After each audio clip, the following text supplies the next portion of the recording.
이 시간에 우리 좌우로 한번 인사 나눕니다. 사랑하고 축복합니다. 네, 한 번 더 인사합시다. 은혜 받읍시다. 이렇게 인사하겠습니다. 네. 계속해서 우리 주일날 말씀을 통해서 우리 느헤미야서를 함께 나누고 있습니다. 여러분, 이 느헤미야서는 성경의 역사 속에서 놓고 보면 포로 귀환 시대를 배경으로 하고 있습니다. 이게 성경을 볼 때 좀 전체적으로 보는 눈도 필요하고 자세히 집중해서 들여다보는 눈도 필요해서 이걸 가끔씩은 좀 한 번씩 점검을 하고 넘어가야 될 필요가 있어요.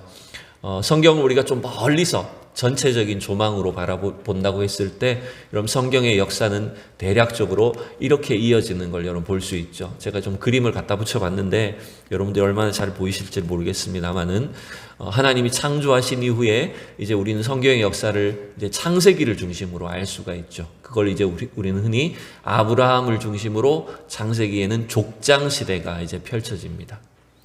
족장 시대가 이제 아브라함과 이삭과 야곱과 요셉으로 이어지다가 이제 요셉 때에 어디로 내려가게 되죠? 애굽으로 내려가서 애굽에 이제 400년 동안 거주하게 되죠.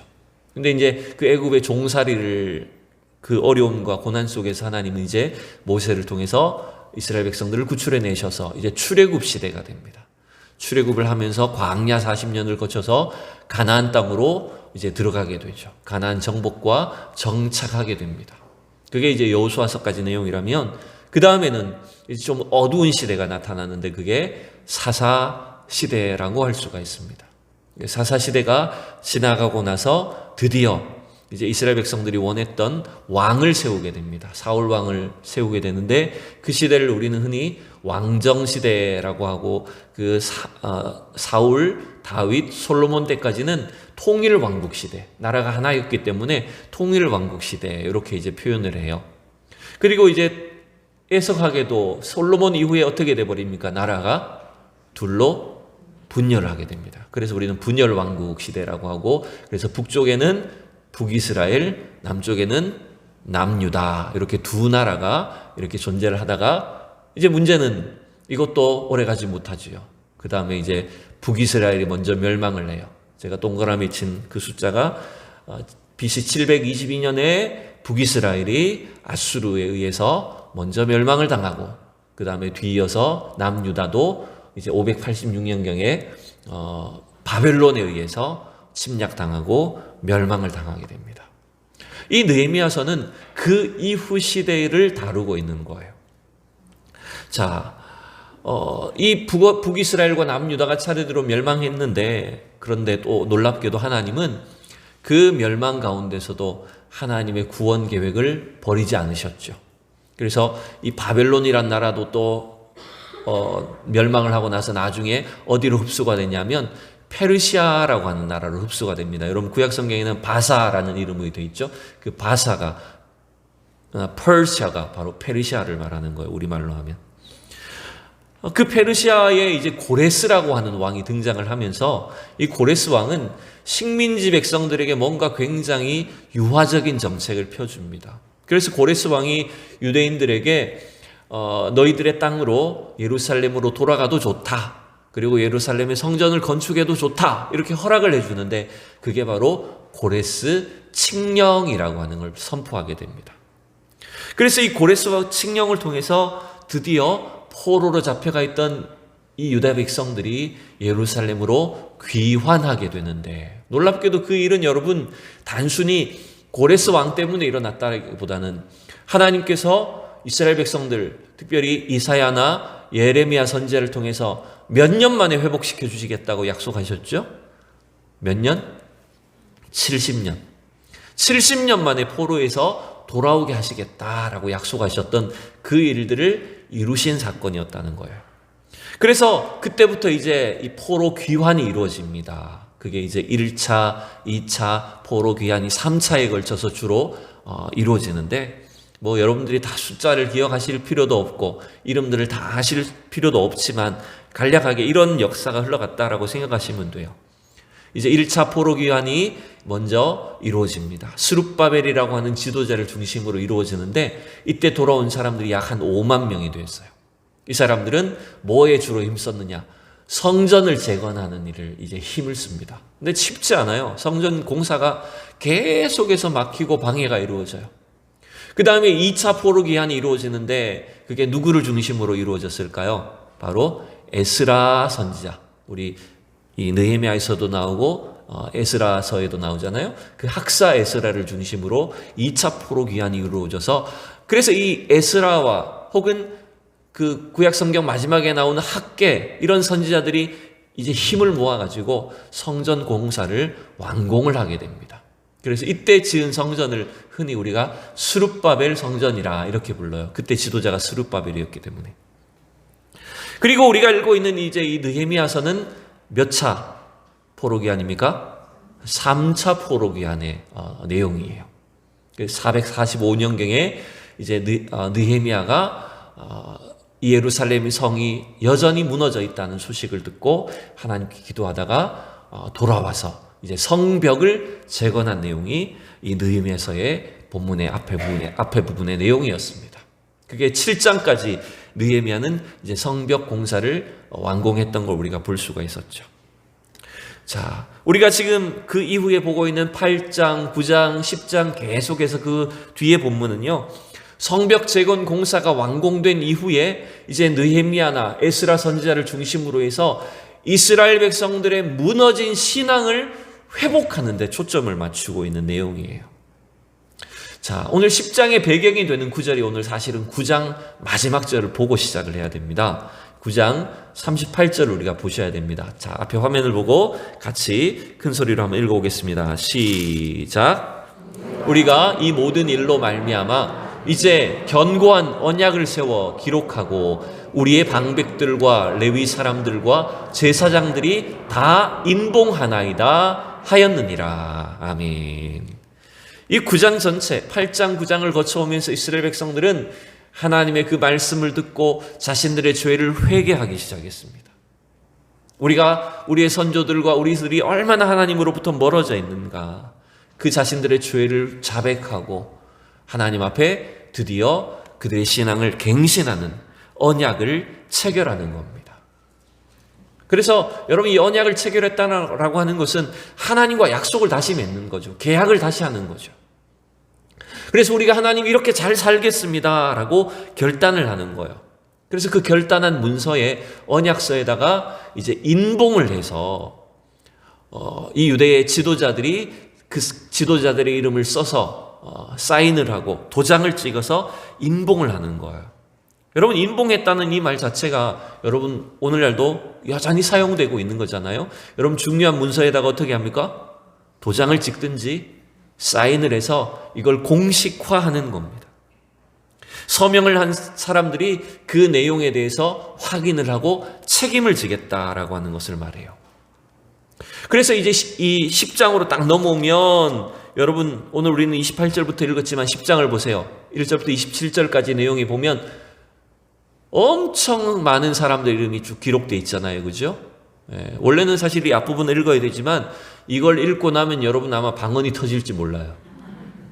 워낙 이게 우리말로는, 우리 발음으로는 잘 안 되는 이름들이 많다 보니까. 그래서 그 언약서에다가 인봉한 사람들 이름이 쭉 이제 10장 앞부분에 기록되어 있는 걸 볼 수 있어요. 제가 세보니까 한 84명이 되고요. 총독 느헤미야부터 제사장들, 그 다음에 레위인들, 그 다음 백성의 우두머리들, 수장들, 이런 사람들이 전체 백성을 대표해서 이 언약서에다가 서명을 하는 거예요. 여러분, 서명을 했다는 것, 도장을 찍었다는 건 여러분 이건 굉장히 중요한 일입니다. 그렇죠? 여러분, 함부로 도장을 찍었다가 낭패 보는 일이 있습니다. 또한 우리가 이름을 썼다라고 할 때, 사인을 했다라고 할 때 여러분, 그것은 우리의 존재를 걸고 책임져야 된다는 것을 말하는 거예요. 이건 뭐 특별히 이 본문과는 상관이 없는 내용인데, 그 인도에 그 간디라는 지도자가 있잖아요. 그죠? 그 1900년대 초반 사람이니까 이때는 아주 인도가 이제 식민지에 있었고, 그 간디는 영국에 유학을 하고 있었다고 해요. 간디가 머리가 아주 좋아서 영국에 유학을 하면서도 공부를 굉장히 잘했다고 하는데, 그 당시만 해도 이 백인들, 영국 사람들은 유색 인종들을 굉장히 멸시했다고 합니다. 식민지에서 온 학생이 공부를 하고 있으니까 얼마나 그게 좀 얄밉고 이랬을까요? 그래서 이 간디를 가르치는 교수가 그렇게 간디를 미워했대요. 간디가 백인들하고 어울려서 밥을 먹고 있으면 이렇게 말을 했대요. 어디 돼지가 새들하고 어울려서 밥을 먹어. 그러니까 간디를 인도 사람인 간디를 돼지라고 이렇게 묘사를 한 거죠. 그러면 간디는 이렇게 대답을 했다고 합니다. 아이고 죄송합니다. 얼른 빨리 먹고 날아가겠습니다. 누가 돼지가 돼버렸어요? 네, 교수가 돼지가 돼버린 거죠. 그만큼 간디가 재치도 있었대요. 또 간디가 시험만 치면 다 맞췄다는 거예요. 100점을 맞았다는 거예요. 안 그래도 얄미운 데다가 공부까지 잘하니까 얼마나 얄밉겠어요. 그래서 이 교수가 이 간디한테는 이 페이퍼로 된 종이로만 시험을 치지 않고 너는 따로 테스트를 한 번 더 해야 돼. 말로 구두 평가를 한번 해야 돼. 라고 해서 또 이렇게 시험을 막 거치게 했답니다. 그러면서 간디에게 질문한 것이 이렇게 물었대요. 길을 가다가 돈 주머니가 떨어져 있고 지혜 주머니가 떨어져 있으면 뭘 주실래? 이렇게 간디한테 물었대요. 그럼 간디가 이렇게 대답했대요. 저는 돈 주머니를 줍겠습니다. 이렇게 대답했대요. 그러면 또 이렇게 막 비하하면서 그것 봐, 돈밖에 모르지. 이렇게 이제 교수가 또 비꼬고 놀리면 간디는 또 이렇게 대답했대요. 제 생각에는 자기가 필요한 것을 줍는다고 생각합니다. 이렇게 대답했대요. 교수는 지혜를 주어야 된다고 생각했는데 여러분 지혜를 줍는다는 건 교수한테 뭐가 부족하다는 거예요? 지혜가 부족하다는 거죠. 그렇게 딱 간디는 또 그렇게 교수를 이긴 거예요. 그리고 간디가 이 시험지를 써서 정답을 써서 제출을 하면 워낙 공부를 잘하고 100점만 맞으니까 교수가 얄미워가지고 점수는 안 써주고 멍청이 이렇게 써줬대요. 그러면 간디가 또 그걸 들고 교수님을 찾아간대요. 아니 교수님 왜 점수를 안 써주시고 여기 사인을 해서 주십니까? 이렇게 또 반박을 했대요. 결국 여러분 이 간디를 미워했던 교수는 멍청이였고 돼지가 되었고 지혜가 없는 자가 되어버렸다는 거예요.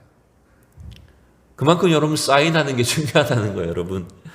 자, 사실 별 관련이 없는 이야기였습니다. 이스라엘 백성들은 여러분 하나님의 말씀을 통해서 지나온 역사를 보고 자기 자신들의 형편을 볼 때 얼마나 우리가 믿음에서 떠나 있는가, 하나님으로부터 멀어져 있는가라고 하는 것들을 깨닫게 되었습니다. 그래서 이들은 이제 우리가 다시 하나님 중심으로 살겠습니다.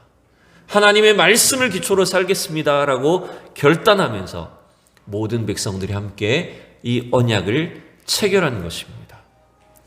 여러분 오늘 우리는 이 10장 앞부분을 통해서 보면서 읽지는 않았지만 하나님의 언약에 인봉한 자신들의 이름을 서명하고 도장을 찍은 그 성도들이 얼마나 이게 놀라운 것인가를 여러분 한번 생각해 보셔야 돼요. 이 느헤미야서가 시작할 때 느헤미야 한 사람의 결단으로 출발했어요.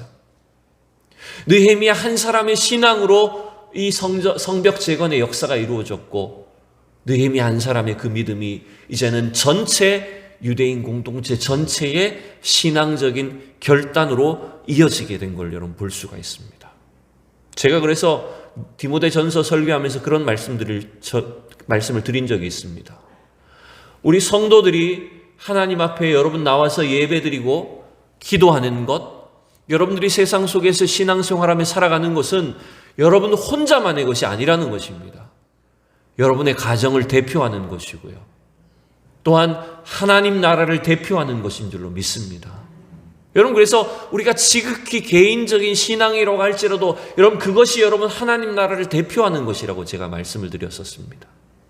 느헤미야 한 사람의 그 신앙은 이스라엘 백성 전체의 신앙을 대표하는 것이 되었고요. 그 어려운 시대 속에서 느헤미야와 함께 하나님의 말씀으로 살기로 결단하고 이 언약서에 자기의 서명을 기록한 이 유대 백성들의 지도자들, 이들의 이름들은 오늘 몇 년입니까 도대체 우리가? 2500년도 넘은 오늘 우리의 손에 들려져 있습니다. 이 이름이 오늘도 우리에게 들려져 있다는 겁니다. 여러분, 오늘 하나님의 교회의 직분자가 되고 성도로 이름이 세워지고 하나님 앞에 여러분의 이름이 드려졌을 때 그 이름은 세상은 잘 기억하지 못하더라도 영원한 하나님 나라의 생명책에 기록되어 있을 줄로 믿습니다. 하나님이 기억하시는 이름이 될 줄로 믿습니다. 여러분, 또한 저와 여러분의 신앙은 우리의 가정과 가문을 대표하는 것입니다. 여러분의 신앙은 이 대전 서현교회를 대표하는 것입니다. 여러분 믿습니까? 여러분 믿지 않은 사람들 속에서 여러분들의 행하는 행동과 여러분들이 먹는 것과 마시는 것과 말하는 것과 우리가 살아가는 모든 것들은 하나님 나라를 대표하고 있는 것입니다. 여러분 그 엄중함을 여러분 기억하셔야 됩니다. 자, 그리고 이제 10장 후반부에서 이제 이스라엘 백성들은 어떤 언약을 하나님과 체결을 할까요? 무엇을 약속하고 결단을 했을까요? 그 첫 번째가 여러분 28절부터 30절 사이에 나오는데 우리가 우선 28절을 함께 잠깐 보면 이렇게 되어 있죠. 그 남은 백성과 제사장들과 레위 사람들과 문지기들과 노래하는 자들과 느디님 사람들과 및 이방 사람과 절교하고 하나님의 율법을 준행하는 모든 자와, 앞에는 어떤 사람들이라고 하는 걸 나열했는데 그 사람들의 공통점이 뭐냐 하면 이방 사람과 절교하고 하나님의 율법을 준행하는 사람이었다. 그렇게 결단했다라고 하는 거예요. 이게 도대체 무슨 말이냐? 이방 사람과 절교했다는 게 무슨 뜻일까요? 이게 30절을 보면 좀 더 명확해집니다. 30절 읽어봅시다. 시작. 우리의 딸들을 이 땅 백성에게 주지 아니하고 우리의 아들들을 위하여 그들의 딸들을 데려오지 아니하며. 자, 이게 무슨 말일까요? 딸을 주지 않고 또 딸을 데리고 오지 않는다. 이게 무슨 말이죠? 이방인들과 통혼하지 않겠다는 거예요.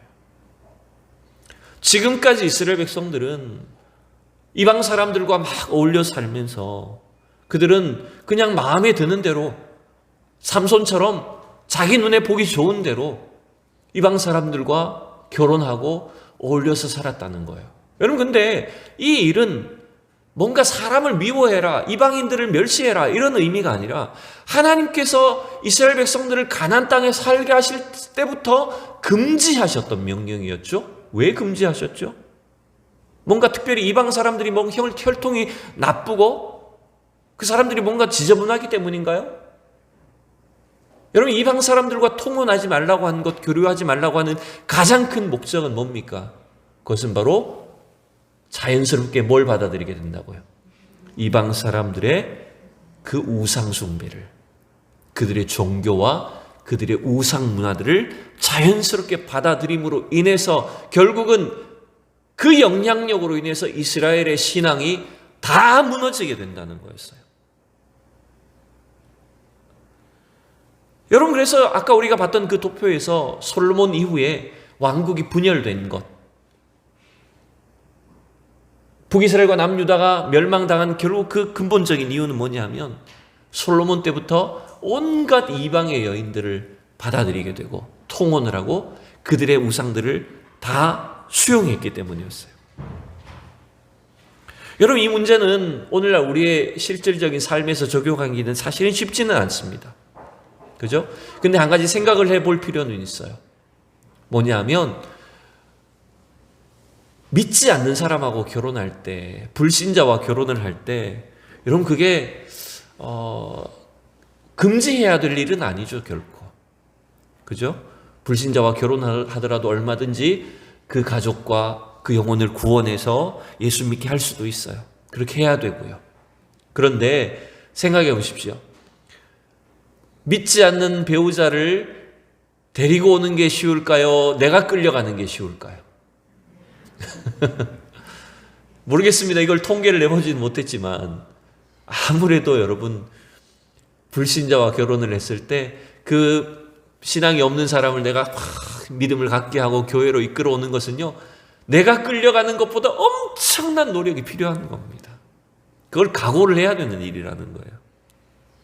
쉽게 될 거라고 생각하지만 그만큼 여러분 그 불신앙적인 그 문화와 그 영향력을 이겨내기 위해서는 엄청난 노력과 사투를 벌여야 될지도 모른다라고 하는 거예요. 그래서 그렇다고 제가 무슨 불신자와 결혼한 거 그게 잘못되었다 이렇게 말을 하는 게 아닙니다. 그만큼 어렵고도 중요한 문제다라고 하는 걸 말씀드리는 겁니다. 유대인들은 자신들의 역사 속에서 그들이 죄악을 범하고 하나님을 떠났던 그 문제가 근본적으로 이방인들과 어울려서 통혼했던 것에 있었다는 것을 이제 깨닫기 시작하는 겁니다. 말씀을 통해서요. 그래서 그들은 신앙적으로 결단을 한 거예요. 우리는 이방인들과 절교하겠다. 더 이상 관계하지 않겠다. 이러한 결단을 내렸어요. 그게 지금 첫 번째였고요. 두 번째, 오늘 세 가지를 살펴볼 텐데요. 두 번째, 무엇을 결단했습니까? 하나님 앞에 뭘 언약을 했습니까? 하나님 중심의 예배 생활을 결단했어요. 자, 31절만 보겠습니다. 31절만 같이 읽어봅시다. 시작. 혹시 이 땅 백성이 안식일에 물품이나 온갖 곡물을 가져다가 팔려고 할지라도 우리가 안식일이나 성일에는 그들에게서 사지 않겠고 일곱째 해마다 땅을 쉬게 하고 모든 빚을 탕감하리라 하였고. 아멘. 여러분, 이 내용은 지금 주로 안식일, 절기와 관련된 것을 다루고 있어요. 안식일을 어기지 않겠다. 그리고 7년마다 안식년을 지키겠다.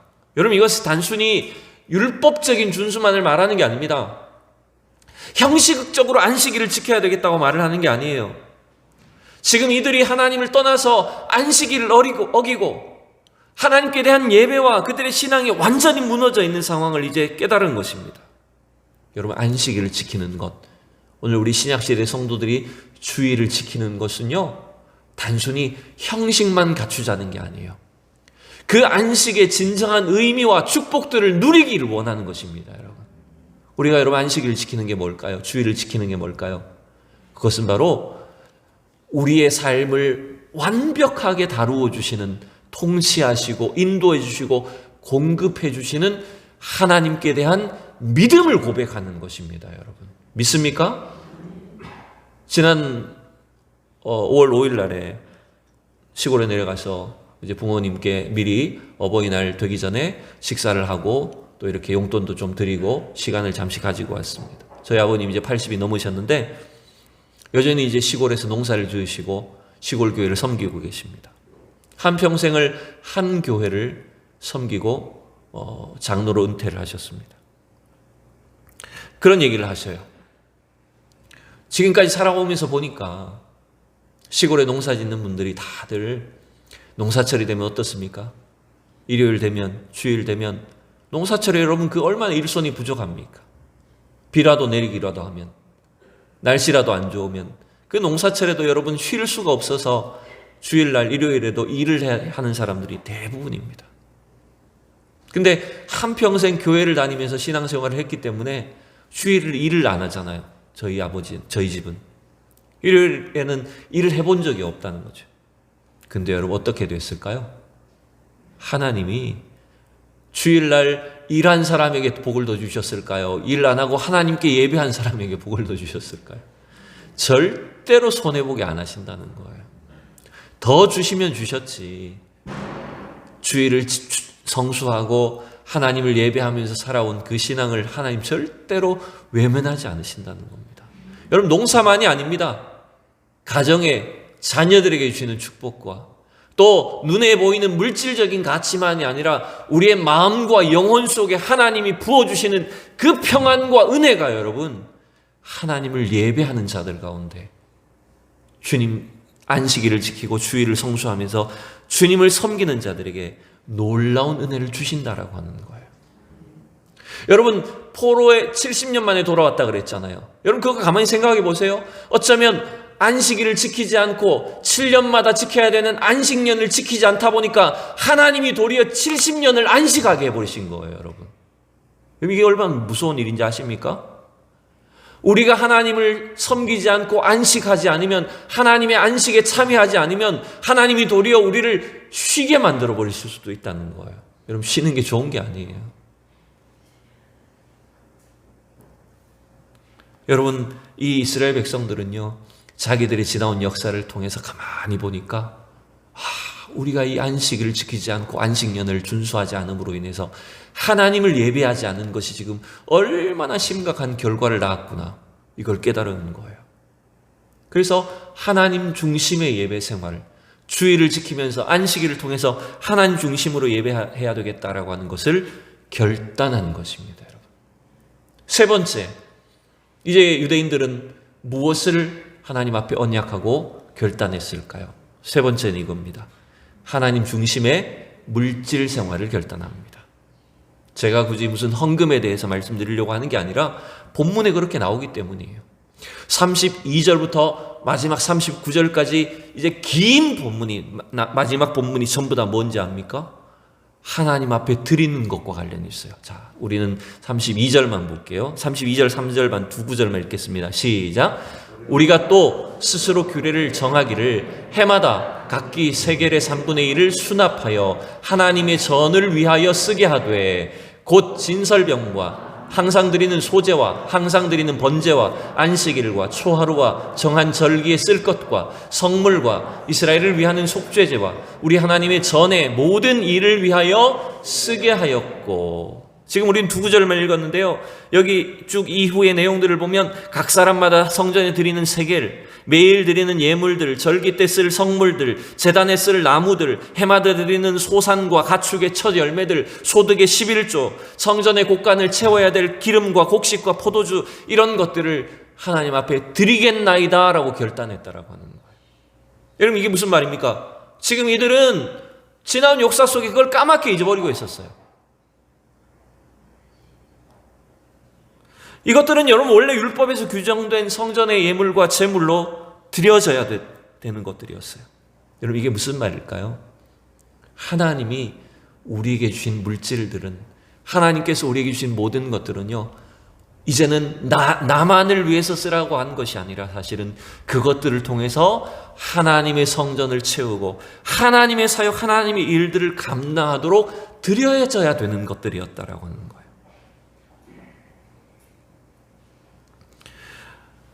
여러분, 이게 우리가 이 철저히 세상 속에서 가져야 되는, 조심해야 되는 일들이라는 것입니다. 자, 그래서 이제 39절의 마지막 구절을 제가 이것만 인용을 했어요. 39절 제일 끝부분만 보면 이렇게 돼 있어요. 같이 읽어볼까요? 그리하여 우리가 우리 하나님의 전을 버려두지 아니하리라. 지금까지 어떻게 살았다는 거예요? 하나님의 성전을 버려두고 살았다는 거예요. 자기만을 위해 쓰고 살았다는 거예요. 자기들이 먹고 살기만 바빠가지고 하나님의 성전을 거기에 채우는 일, 거기에 쓰는 일들을 여러분 전혀 신경 쓰지 않고 살았다라고 하는 거예요. 여러분, 지금 헌금 많이 하라는 설교 아니에요, 절대로. 막 분위기가 무거워지시죠. 우리의 삶의 시간과 물질이나 인생 전체가 하나님의 것임을 인정하며 살아라라고 하는 것입니다. 저는 이 버려둔다라고 하는 단어가 참 이번 주간에 의미가 깊습니다, 개인적으로. 물론 신약과 구약의 차이는 있겠지만 한 주간 우리가 새벽에 봤던 말씀, 그 마태복음 큐티 본문에서도 이 버려둔다는 단어가 여러 번 사용이 됐었어요. 예수님이 갈릴리 바닷가에서 어부들을 부르셨어요. 베드로와 안드레, 야고보, 요한, 물고기 잡는 어부들을 막 부르셨는데 그 어부들이 예수님의 부르심 앞에 어떻게 했다고 성경은 기록하고 있습니까? 자기들의 그물을 버려두고 배와 아버지를 버려두고 예수님을 쫓았다라고 되어 있어요. 그런데 놀랍게도 여러분, 그 버려둔다는 것은 주님을 따라간다, 순종한다, 제자가 된다, 이런 말이에요. 근데 이 버려둔다는 말이 또 반대로 쓰이기도 합니다. 그 마태복음 4장에서 마귀의 유혹을 받으신 예수님의 이야기가 나오죠. 그 마귀가 아무리 예수님을 유혹을 해도, 시험을 해도 예수님이 넘어오지 않으니까 마지막에 어떻게 했다고 되어 있냐면 마귀가 예수님을 떠났다라고 이런 표현이 나와요. 그때 떠났다라고 하는 단어도 버려두다는 단어입니다. 똑같은 단어예요. 사용만 다르게 됐을 뿐이지.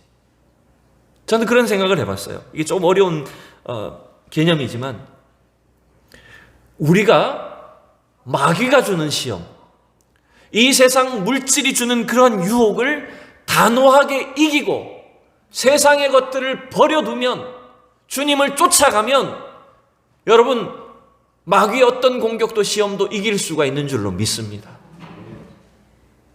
그래서 우리가 하나님을 온전히 의지해서 세상의 것들을 버려두고 주님을 의지해서 쫓아가고 순종하면 주님이 우리에게 필요한 것들은 어떻게 하실까요?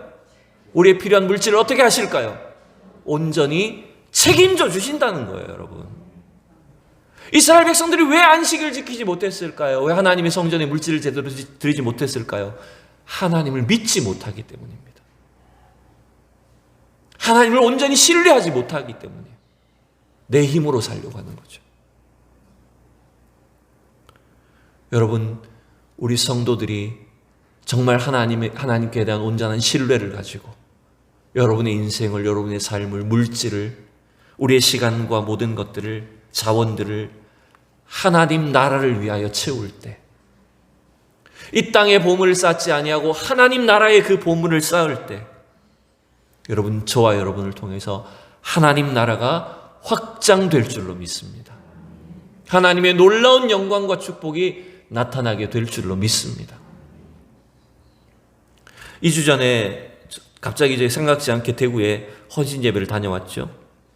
헌신 예배 가서 참 설교 한 번 하고 사례비 받는 게 참 죄송스러워요, 저는. 근데 딱 그 주간에 어느 목사님이 교회 어려운 사정을 딱 이야기를 하시더라고요. 뭐 어째서 문제가 있고 자동차가 뭐가 고장이 났고 뭐 이런 이야기를 막 하세요. 그분은 저한테 그런 얘기를 솔직하게 잘 하세요. 뭔가 막 구걸하나 도와달라 그런 뜻이 아니고 그냥 있는 그대로 얘기를 하시는 분이세요. 근데 마침 그 주간에 설교를 한번 해서 사례비를 받았으니까 저는 어떻게 생각될까요? 아, 이건 거기 주라고 하셨구나. 하나님 주셨구나. 이거 제 거 아니라는 거죠, 여러분. 교회는 11조만 딱 떼고 보내드렸어요, 거기. 여러분, 그건 어쩌면 이게 자연스럽게 그렇게 일어나요. 그런 일들이 가만히 보면. 여러분, 오늘 이스라엘 백성들은 세 가지를 결단했어요. 여러분, 이 세 가지가 뭐였습니까? 세 가지가 뭘 결단했어요? 이방인들과 통혼을 금지했어요. 두 번째, 안식일을 중심으로 하나님 중심의 예배 생활을 결단했고, 세 번째는요, 하나님 중심의 물질 생활을 결단했어요. 여러분, 이걸 가만히 생각해 보세요. 이것들은요, 매우 구체적인 것들입니다. 여러분, 우리 신앙은요, 매우 구체적이어야 돼요. 내가 어떻게 시간을 쓰고, 누구를 만나고, 내가 물질을 어떻게 사용하는가, 이런 구체적인 영역에서 사실은 하나님 앞에 결단하는 신앙이 되는 것. 그래서 주님과 언약을 통해서 다시 우리의 믿음을 갱신해서 하나님을 섬겨나갈 때, 여러분, 주님이 저와 여러분에게 축복하지 않을 수 없을 줄로 저는 믿습니다. 여러분, 그 신앙의 결단은 여러분의 후손들에게 이어질 것입니다. 여러분 자손들에게 영향력을 미치게 될 겁니다. 우리의 자녀들이 오늘 우리가 결단하고 신앙생활하는, 구체적으로 결단하고 하나님 앞에 믿음 생활하는 그 내용을 통해서 우리의 자녀들이 자연스럽게 하나님을 섬기고 주님께 영광 올려드리게 되는 그 놀라운 은혜가 임하게 될 줄로 믿습니다.